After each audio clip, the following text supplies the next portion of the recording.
जय श्री कृष्णा। दाऊ दादा की जय, नंद बाबा यशोदा मैया, रोहिणी मैया की जय, ब्रजधाम की जय। गहे अंगुरिया ललन की नंद चलन सिखावत। श्री नंद जी अपने लाल की अंगुली पकड़कर उन्हें चलना सिखला रहे हैं। ये दर्शन श्री सूरदास जी कर रहे हैं। श्याम लड़खड़ा कर गिर पड़ते हैं, तब हाथ का सहारा देकर उन्हें उठाते हैं। बार बार श्याम से कुछ कहकर उनसे भी कुछ बुलवाते हैं। मोहन के मुख में दोनों और ऊपर नीचे दो दो दंतुलियां छोटे दांत निकल आई हैं। इससे उनका मुख अत्यंत शोभित हो रहा है। कभी कन्हई श्री नंद जी का हाथ छोड़कर दो पद चलता है, कभी पृथ्वी पर बैठकर मन ही मन कुछ गाता है, कभी मुड़कर घुटनों के बल भागता घर के भीतर की ओर चल पड़ता है।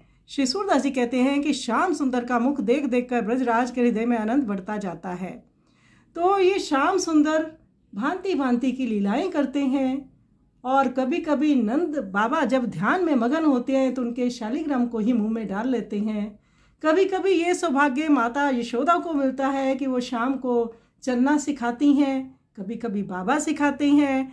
देवतागण इसको देख के आश्चर्यचकित रह जाते हैं कि ये अखिल कोटि ब्रह्मांडों के नायक देहरी नहीं पार कर पा रहे, ये हाथ का सहारा लेकर चल रहे हैं। तो प्रभु पूर्णतः लीला में ढले हुए हैं। आइए इस सुंदर लीला का हम दर्शन करें।